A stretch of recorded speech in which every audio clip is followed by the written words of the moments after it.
இந்த நாட்டில் தேர்தல் எல்லாம் நிக்க கூடாதியா? 3 தேர்தலில் நின்றுருக்கேன். நான் செஞ்ச பாவம்லாம் அதிலே தின்னுட்டேன். ஏன்னா எவனை கும்பிட்டேன்னு தெரியாது, எதுக்கு கும்பிட்டேன்னு தெரியாது. இந்த தேர்தல் நேரத்தில் ஒரு பெரிய சங்கடம் ஐயா. ஒரு முழு முட்டாப்பை தான் நமக்கு வழிகாட்டுவோம். நம்ம திருக்குறள் படிச்சதுக்கு அங்க கும்பிடுமா, இங்க கும்பிடுனா கோபப்படுவான். ஒரு தெருல 20 அம்மன் கோயில் இருக்கியா, தெரு மணி அடிப்பான். நல்ல சகுனம் நான். நம்ம துட்ட கொடுத்தா மணி அடிக்க சொல்லியிருக்கான். எல்லா அந்த பூசாரி என்ன பண்ணுதான், ஆன்னு ஒரு கொட்டாய் கொடுத்தான். உடனே இவன் சொன்னா அம்பாள் வந்துட்டான்னா. நான் சொன்னேன் நுரையீரலுக்கு காத்து போலேன்னா தான் கொட்டாய் வரும். ஓ மூடியா, அதான உண்மை. நுரையீரலுக்கு காத்து போலேன்னா என்ன மணி கண்டேன். இந்த கிறிஸ்தவ நண்பர்கள் வந்து சும்மா இருக்கானா, பிஷப்பை பார்த்தீங்களான்னா பார்க்கல, எதுக்குண்ணா அவட்ட 10,000 ஓட்டு இருக்குன்னா. அப்போ சாயங்காலம் போய் வாங்கிட்டு வந்துடுவோமே, நீ உருப்படவே மாட்டாங்க. பிஷப்பை பார்க்க போயிட்டேன். நமக்கு நம்ம சாமியார்னா கும்பிட தெரியும், பிஷப்பை கும்பிட தெரியுமானே. போனோன்னே எப்படின்னு கேட்டேன். அந்த மண்டி போட்டு அந்த மோதிரத்தில் முத்தம் கொடுக்கணுமா. நான் முத்தம் கொடுத்தேன், அது எச்சியாக இருந்தது. பிஷப்கிட்ட கேட்டேன் என்ன சாமின்னு. அந்த வேட்பாளர் இப்போ தான் முத்தம் கொடுத்துட்டு போனான். புடைக்குன்னா நீ வந்துட்டேன்னாரு. வெளியில் வந்த உடனே இன்னொரு வக்கீல் வந்தான், ஃபீலிக்ஸ் பண்ணான்ட்ட உடனே.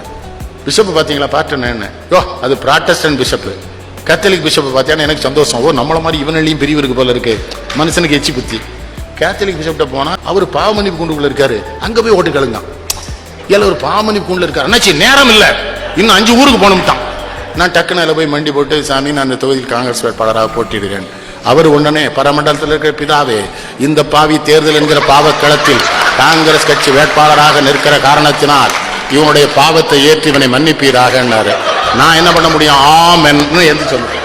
முஸ்லீம் நண்பர்கள் சும்மா இருந்தானா பள்ளிவாசலை கொண்டு வச்சு அவனாவே எனக்கு ஒரு குல்லா போட்டு ஒரு 5 கிலோ பூந்தியை வாங்கி அவன் பாட்டுக்கு ஓதுறான். நம்ம பையா சொல்றான் தொக்க ஓதுறானா ஜெயிக்க ஓதுறானே தெரியல. அண்ணே அவனும் பாருங்க, உருது பேசுற முஸ்லீமுக்கு ஒரு பள்ளிவாசல், தமிழ் பேசுற முஸ்லீமுக்கு அங்கேயும் பேதம். மனிதன் மாறிவிட்டான், மதத்தில் ஏறிவிட்டான். இதுல சின்னம் பூரா தப்பு தப்பா கொடுத்துருதான். அன்பின் சின்னம் ரம்பம், அறிவின் சின்னம் ரம்பம். ரம்பமும் அன்பும் என்னடா சம்பந்தம்? பண்பின் சின்னம் ரம்பம், பாசத்தின் சின்னம் ரம்பம் தானே. அட சண்டாள பயிலு சொல்றனா இல்லையா?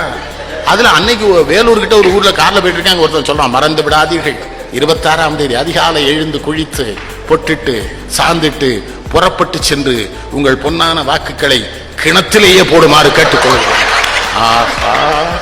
உலகத்திற்கு ஞானம் தந்த நாடு இந்தியா என்று பெருமை பேசுகிறோம். ஆனா உள்ளூர்ல ஒரு தேர்தல் நம்ம இவ்வளவு கேவலப்படும்.